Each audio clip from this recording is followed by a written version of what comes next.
Master Roshi, one of the most beloved characters in the Dragon Ball franchise. With about 80% of Dragon Ball FighterZ players requesting Master Roshi, it makes him by far the most requested DLC character since the end of Season 1 of Dragon Ball FighterZ. So not adding Roshi, in my opinion, would be an egregious missed opportunity by part of Bandai. And with Master Roshi seeming like a potential DLC character to be released in Season 3, I scoured through hours of footage in Dragon Ball and Dragon Ball Super to find moves that could fit a moveset in Dragon Ball FighterZ. So welcome to my moveset prediction for Master Roshi. So first, let's start with the introduction. As much as I would enjoy a goofy and fun introduction from Master Roshi, I think Arc System Works is going to go for a more serious tone. And I have the perfect scene for that. It's the scene where Master Roshi gets serious with Tien at the World's Martial Arts Tournament. He takes off his shirt and tosses it to the side with a serious stare. He warms up his arms, moving so fast, you can see 8 of them. And then he buffs up halfway and says, "Bro."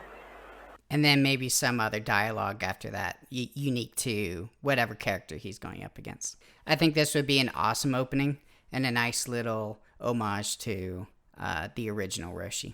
And the reason why I say buff up halfway is not only is it more true and accurate to the character throughout most of his existence in the franchise, but it would also make his full power Kamehameha much more cinematic and interesting. If he was already full buff going into full power Kamehameha, it wouldn't be as dramatic as if he were to go from half buff to full Hulk buff and then doing the Kamehameha. It wasn't until Dragon Ball Super that Roshi actually uses full buff form for long periods of time. It originally was only ever used for a very short period to use all his energy in one move. I would be okay if they used the full buff form as his character in the game, but I would prefer a half buff form instead, and only use the full buff form for certain moves to power them up more. And I have a feeling that Arc System Works would go that route anyway, since Dragon Ball Super is more popular than the original Dragon Ball. So now let's talk about the infamous Super Dash. As everyone probably knows, Master Roshi can't fly, even though he has some weird moments in Super where it looks like he is. But he never learned the technique, probably because it was his rival, the Crane Hermit's technique. But Master Roshi does fly on the baby Gamora, and while it would work, right, he does fly on it, the more I thought about it, the more I realized that it wouldn't really fit, even though it would work. It wouldn't be very true to how Baby Gamora works. Baby Gamora flies in, he lands on the ground, Roshi sits on him, and then he takes off, right? So in order for it to be a Super Dash substitute, it would have to fly in, swoop in, and pick up Roshi in midair, which Baby Gamora never does that. So while they could make it do that, it wouldn't be very true to the source material. At your service. And the reverse Kamehameha that Roshi used in Dragon Ball at the World's Martial Arts Tournament to get back into the ring after getting kicked out wouldn't really work either, because Super Dash, as it homes in on the opponent, it adjusts its angle that it is approaching the opponent. If you had reverse Kamehameha, a beam, Roshi would be changing the orientation of the beam really jerky up and down, to adjust for where the opponent is. So that wouldn't really work as a Super Dash replacement. Or rather, if they did, it'd look kind of janky, or it wouldn't be very true to the source material. But then I had an idea that could not only be a Super Dash replacement, but function exactly the same, just with a little bit different visual effect. And you'll be seeing a lot of this actually throughout this prediction. But the after image. Master Roshi loves the after image technique. It may be his most used technique that he uses through every fight scene in the original Dragon Ball. So you just hit that Super Dash button. The Super Dash aura goes around Master Roshi, and he turns into an after image. And then just like how when a normal character flies toward you, he would fly toward you, but in more of as a blur, because he's moving really quickly from his after image. But he would fly at you at the same speed that any other character does during the Super Dash, and you can see the blur approaching you. So it's the same reactability, same function, same everything, and it'll hide those little homing adjustments that the Super Dash has, the qualities that it has. It'll hide that, so Master Roshi doesn't look like he's flying, he's just coming at you really quickly. So it can function the same as Super Dash while avoiding the appearance that Master Roshi is flying. Another idea that I had, which probably would not happen and probably wouldn't be very popular, but I personally would be okay with, is removing Super Dash completely for the character and just give him a more short range, non-homing dash. So he just dashes in a straight line wherever the character was when you hit the button. So it'd only be useful close range because it doesn't home in on the opponent. That probably would never happen, but I'd be okay with that. You could use it in combos, right? Because if you hit someone away from you, say like with the standing heavy, dash toward them, even if you dash in a straight line, you're going to hit them and continue your combo. That's moving! Now, I don't know what Arc System Work is going to do for the Super Dash. They literally could do anything to substitute it and make it work. If they did Baby Gamora, I think that'd be great. I don't think it'd be true to the source material, but I'd be happy with it. Okay, so now that we have that out of the way, let's move on to the quarter circle moves. So first, I want to say that Master Roshi is going to be a very grounded character. Almost all of his moves, he has to be on the ground to use. In the air, he'll have limited options, very similar to how Kefla plays, where she has very limited options in the air compared to when she's on the ground. So now we'll do quarter circle forward light, medium, and heavy. So this one's actually going to be one of my favorite. And one thing that you'll notice is I modeled it very similar to Yamcha's Wolfang Fist. So like I said before, Master Roshi loves after images. So all three of these light, medium, and heavy quarter circle forward moves are going to be variations of his after image. So quarter circle forward light, Roshi's going to use an after image and hit from the front with the back end of his hand like he did against Krillin at the World's Martial Arts Tournament. The medium version is going to be a cross-up, just like Yamcha's medium Wolfang Fist, where he uses an after image, pops up behind you, and does a karate chop on the back of your neck, also what he did to Krillin at the World's Martial Arts Tournament. And just like how Yamcha can hit heavy at any point during his Wolfang Fist and take up half a bar with his EX, Roshi can do the same thing on his light and medium after image. If he hits heavy, he'll do a double after image. So if you hit medium, he'll cross you up and go to hit you behind, but if you hit circle or heavy, he'll turn into an after image again and go on the front side for half a bar. The double after image never fails. And for his quarter circle forward heavy, I'm going to use this scene where Master Roshi was fighting Tien and used multiple after images at the same time to attack Tien from all angles. So how I would execute this in Dragon Ball FighterZ is two after images show up on the front and back of the opponent, but the hitbox is always in the front. But on hit, you can decide which side you want to be on, so you could use it as a side switch or same side. And on a hit, it'll give a wall bounce. On block, you can also choose which side you'll end up on, but it'll be negative frames so the opponent can take their turn back. So now let's move on to quarter circle back, light, medium, and heavy.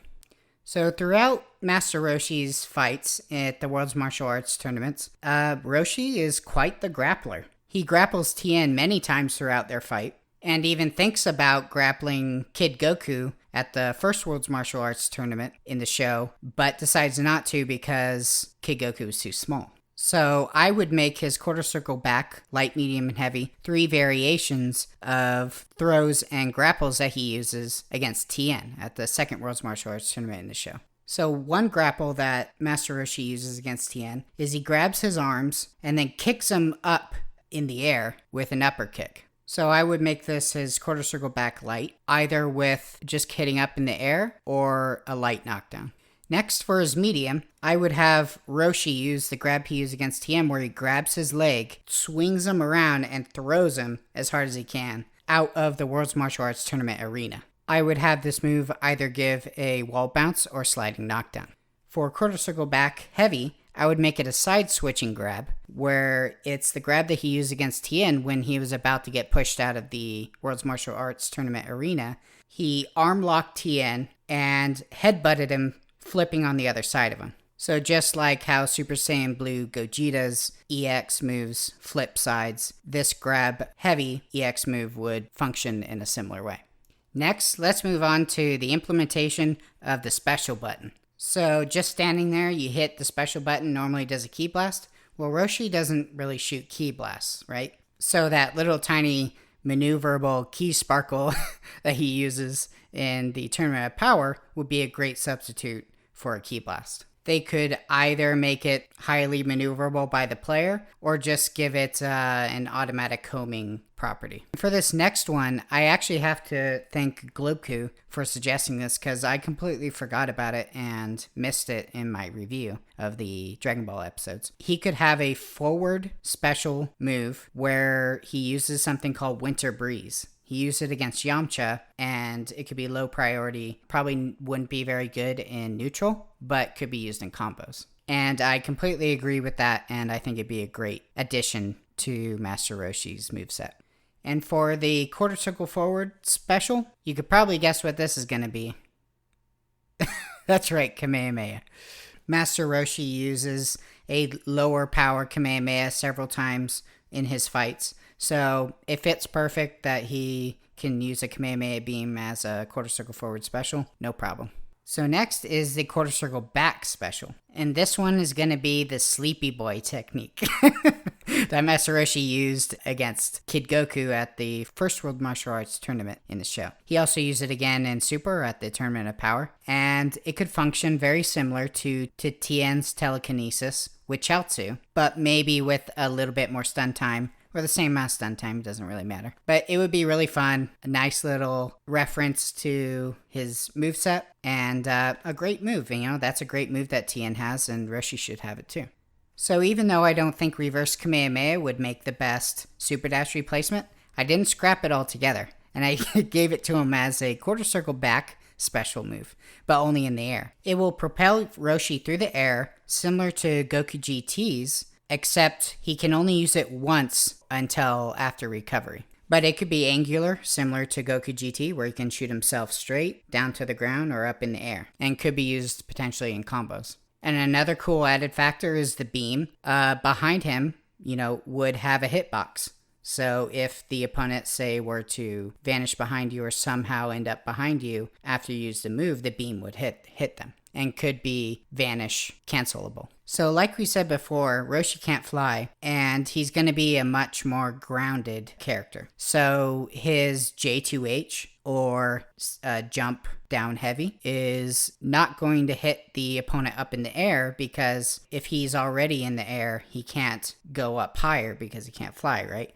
So I think his J2H should be where he hits him down and gets a sliding knockdown, just like how Goku GT's J2H hits the opponent down, giving a sliding knockdown. And one nice thing about this is Roshi would always be able to get a sliding knockdown without taking up one of his quarter circle moves. So if Roshi is going to have a J2H that gets sliding knockdown, he's going to need a substitute to continue his combo. Just like how Goku GT's Power Pole function as his J2H substitute in his combos. So if he's on the ground, he could use the before mentioned Winter Breeze move to extend his combos. Or in the air, he could use a down special Kamehameha.